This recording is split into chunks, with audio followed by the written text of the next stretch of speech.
Demand করে রেখেছিলাম। যখন আমরা লিস্ট তৈরি করি তখন আমাদের বড় ভাইজান পার্টির প্রতিষ্ঠাতা যে রায়দিঘি শুনেছে সঙ্গে সঙ্গে বলল কান্তি স্যারের কথা, যে ওই বয়সে ওই লোকটা যে লড়াই দিচ্ছে, বিপদে আপদে মানুষের পাশে দাঁড়াচ্ছে, ওই সিটটার দিকে তোমরা একবারের জন্য তাকাবে না। ওই সিটটা আমরা কান্তি স্যারের নামে ছেড়ে দিলাম। তাই কান্তি স্যারের ছেলে সৌমদা এখানে দাঁড়িয়েছেন। রায়দিঘি থেকে আপনার আত্মীয় স্বজন রায়দিঘিতে যারা আছে, কোনো কথা হবে না। এটাই বড় ভাইজানের প্রার্থী, এটাই খামচিহ্নের প্রার্থী। শুধুমাত্র ইভিএম মেশিনে খামের পরিবর্তে রায়দিঘিতে কাস্তে হাতুড়ি তারা থাকছে, এর বেশি কিছু নয়। তাই সৌমদাকে আপনারা বিপুল ভোটে ভোট দিয়ে জয়যুক্ত করে আইনসভার মধ্যে পাঠাবে।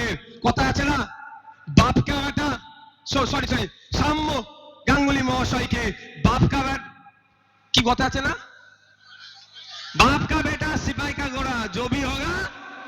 বুঝতে পারছেন তো? আমি নিজে যেয়ে দেখেছি।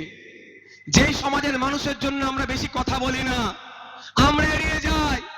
বিশেষভাবে সক্ষম সমাজ যারা আছে সমাজের মধ্যে, আমরা দেখলে তাদেরকে ঘৃণা করে চলে যাই, কিন্তু চরমন নয়। কিন্তু সেই সমাজের মানুষের অধিকার নিয়ে সব থেকে বেশি যদি পশ্চিমবাংলায় যে আওয়াজ তোলে, সেই লোকটার নাম হচ্ছে কান্তি গাঙ্গুলি মহাশয়। তাই আমি আপনাদের বলবো, সাথে সাথে তার ছেলেওকে আমি গিয়েছি, তাদের প্রতিষ্ঠানে আমি গিয়েছি। বিশ্বাস করুন, আমি সত্যি সেখানে গিয়ে আমি আবেগময় হয়ে গিয়েছিলাম, আপ্লুত হয়ে গিয়েছিলাম যে কি কাজ করছেন এনারা। আমরা তো পালিয়ে যাই, বিশেষভাবে সক্ষম ছেলে দেখলে আমরা, ছেলে মেয়ে থাকলে আমরা পালিয়ে যাই, কিন্তু এনারা পালায়নি। তাদেরকে তুলে নিয়ে এসে মেন স্ট্রিমে রেখে পড়াশোনা করিয়ে সমাজের মূল স্তরে রেখে তারা কোটাই চাকরি নয়, যোগ্যতাতে চাকরি পাবে তার ব্যবস্থা এনারা করে দিচ্ছে। সুতরাং এই ধরনের মানুষকে আমাদের জনপ্রতিনিধি করে বিধানসভার মধ্যে যদি পাঠায় আমাদের লাভ হবে। কারণ হচ্ছে আপনাদের বলি, আমি বিধানসভার মধ্যে মাননীয় মন্ত্রী মহাশয়কে প্রশ্ন করেছিলাম 2024-এর নিরিখে পশ্চিমবাংলায় বিশেষভাবে সক্ষম মানুষজনের সংখ্যা কত। যিনি মন্ত্রী মহাশয় ছিলেন আমাকে উত্তর দিতে পারেননি। 2011-এর ডেটা দিচ্ছেন, তাহলে বলুন তাকে আমরা মন্ত্রী করে রেখেছি। তার জায়গায় যদি আমরা এই ধরনের প্রতিনিধিকে মানুষজনদেরকে বিধানসভার মধ্যে পাঠাই, তারা আমাদের সমাজ, আমাদের বাড়ির ছেলে মেয়েরা যারা বিশেষভাবে সক্ষম আছে, যারা মূল স্রোতে আসতে চাইছে, তাদের হয়ে তারা কথা বলবেন, আওয়াজ তুলবেন।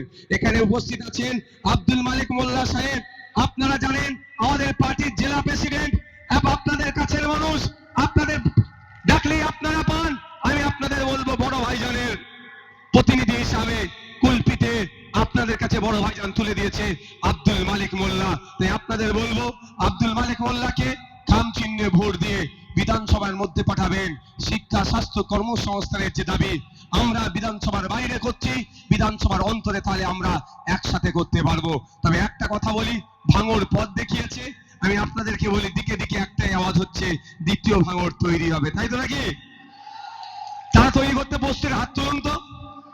দ্বিতীয় ভাঙড় তৈরি করতে প্রস্তুত কারা, হাত তুলুন, হাতটা তুলে রাখুন। দ্বিতীয় ভাঙড় হবে তো? দূরে যারা আছেন, দ্বিতীয় ভাঙড় হবে তো নাকি? রায়দিঘি থেকে দ্বিতীয় ভাঙড় হবে, কুলপি থেকে দ্বিতীয় ভাঙড় হবে, কাকদ্বীপ থেকে দ্বিতীয় ভাঙড় হবে, পাথর প্রতিমা থেকে দ্বিতীয় ভাঙড় হবে।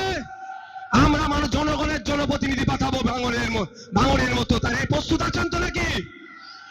ইনকিলাব, ইনকিলাব, বাংলাদেশে বৈক্য, ইনকিলাব। ধন্যবাদ।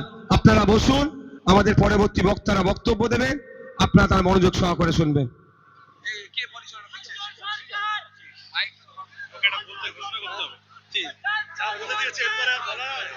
ধন্যবাদ।